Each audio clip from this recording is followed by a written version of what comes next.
हमारे अनंतनाग रजौरी पुंछ से member parliament जनाब मियां अल्ताफ साहब, हमारे सीनियर साथी, मेरे साथ काबिना में उस वक्त वजीर और साबका एमएलए जनाब अब्दुल गनी मलिक साहब, हमारे यहाँ गुलाबगढ़ असेंबली हलके से नेशनल कॉन्फ्रेंस और कांग्रेस के नामजद उम्मीदवार इंजीनियर खुर्शीद अहमद साहब,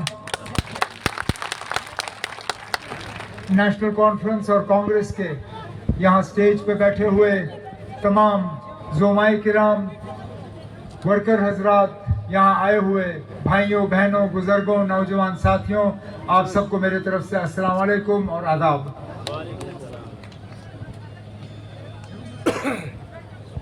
10 साल के अरसे के बाद आखिरकार दोबारा जम्मू कश्मीर में असेंबली इंतखाबात जो हैं वो शुरू हो चुके हैं। 10 साल पहले जब इसी तरह यहाँ इलेक्शन चल रहे थे, उस वक्त मलिक साहब हमारे उम्मीदवार थे। जम्मू कश्मीर के हालात कुछ और ही थे। बेशक उस वक्त नेशनल कॉन्फ्रेंस को लेके लोगों में एक नाराजगी सी थी, लेकिन जम्मू कश्मीर के अगर हम हालात देखें तो ये 10 साल हमें बहुत भारी पड़े। 10 साल पहले जब हम आपसे असेंबली के वोट मांग रहे थे, उस वक्त हमारी अपनी रियासत थी। रियासत का इस मुल्क में खसूसी दर्जा था। लद्दाख हमारे साथ थी, हमारा अपना झंडा था, अपनी आइन थी, अपना पहचान वजूद वकार, अपनी ज़मीनों पे अपना हक, अपनी दरियाओं पे अपना हक, इन पहाड़ों के जंगलों पे अपना हक। इस 10 साल में सारा कुछ हमसे छीना गया। न हमारी रियासत रही, न लद्दाख हमारे साथ जुड़ा रहा, न हमारा अपना झंडा रहा, न आइन, न पहचान, न वजूद, न वकार, न ज़मीन पे हक, न पानी पे हक। लेकिन बदकिस्मती से ये सब कुछ तो हमसे लिया गया, लेकिन इसके बरक्स हमें मिला कुछ नहीं, माँ सिवाय झूठे वादे, खोखले नारे, झूठ, मायूसी और इसके अलावा कुछ नहीं।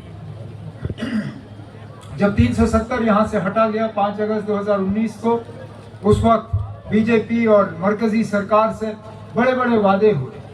लोगों से ये कहा गया था कि आपकी तरक्की में अगर कोई रुकावट है तो वो 370 है, आपके बच्चों के रोजगार में अगर रुकावट है तो 370 है, यहाँ फैक्ट्री आने में अगर रुकावट है तो 370 है, यहाँ बड़े बड़े पावर प्रोजेक्ट बनते नहीं बने क्योंकि 370 है, यहाँ पे सारा कुछ जो है बदल जाता, 370 ने रोका। 370 हटने के बाद ये अब 6ठा साल चल रहा है। मैं मजबूर होता हूँ पूछने पे कि ठीक है ना, अब आपने ले लिया, लेकिन लेने के बाद यहाँ के लोगों को क्या मिला? क्या कोई नया कारखाना गुलाबगढ़ के इस असेंबली हलके में बना? क्या कोई नई फैक्ट्री आई? क्या कोई नया प्रोजेक्ट बना? क्या यहाँ पे बच्चों के रोजगार का कोई इंतजाम हुआ? क्या बच्चों की तालीम में बेहतरी आई? हर लिहाज से अगर आप देखें तो हम पीछे गए, हर लिहाज से हम पिस गए। ये वो दूर दराज इलाके हैं जहाँ नेशनल कॉन्फ्रेंस की हुकूमत में हम मौके पे इसी तरह हेलीकॉप्टर उतार के डीजी साहब को भेजा करते थे, और वहाँ पे डीजी भर्ती का पुलिस में सिलसिला रहता था, वहाँ कैंप लगती थी, बच्चों का लाइन लगता था। अगर छाती बराबर कद बराबर तो डीजी साहब मौके पे वहाँ दस्तखत करके बच्चों को पुलिस में दाखिल करते थे। आज 10 साल हो गए, हमने कहीं पे डीजी भर्ती नहीं देखी। हमने यहाँ पे सरकारी मुलाजमत नौजवानों को मिलते हुए नहीं देखा। हमने नेशनल कॉन्फ्रेंस ने अपने मंशूर में वादा किया है कि अगर आपके वोटों और आपकी दुआओं के नतीजे में 8 अक्टूबर के बाद हमारी हुकूमत बनी तो चंद दिनों के अंदर हम कम से कम 1 लाख नौजवानों को सरकारी मुलाजमत लगाना शुरू करेंगे। हम इन दूर दराज इलाकों में दोबारा डीजी को हेलीकॉप्टर में भेज के यहाँ डीजी भर्ती का सिलसिला शुरू करेंगे।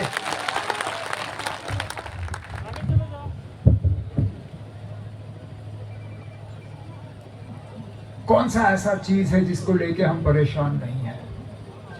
वो ठीक है, बड़ी लड़ाई हम मरकज के साथ 370 के लिए लड़ेंगे, अपनी रियासत का दर्जा वापस हासिल करने के लिए लड़ेंगे, लेकिन जो रोजमर्रा के हमारे मुतालबे हैं, परेशानियां हैं, उनका भी इन पिछले 8-10 सालों में इलाज नहीं हुआ। हमारे उम्मीदवार साहब ने अपनी तकरीर के दौरान, गनी मलिक साहब ने अपनी तकरीर के दौरान यहाँ बिजली के हवाले से बात की, और अफसोस इस बात का कि हमारी दरियाओं का इन्होंने जरा सा भी इस्तेमाल नहीं किया बिजली हासिल करने के लिए। आज 8-8, 10-10, 12-12 घंटे बिजली का कट, और बिजली की फीस आज आसमान में। मेरे दौरे हुकूमत में जब गनी मलिक साहब मेरे साथ मिनिस्टर थे, जब मियां अल्ताफ साहब मिनिस्टर थे, महीने का बिजली का बिल 150, 200, 250 रुपए महीना, उससे ज्यादा नहीं। आज बदकिस्मती से इन तमाम कट्स के बावजूद बिजली का बिल इन देहात के इलाकों में कम से कम महीने का आपका 1650 रुपए है।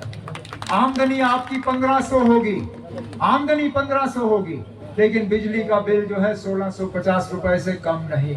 हमने अपने मंशूर में आपसे वादा किया है कि इस बोझ को कम करने के लिए, इस दबाव को कम करने के लिए इंशाल्लाह हम 200 यूनिट मुफ्त बिजली आपको फराहम करना शुरू करेंगे,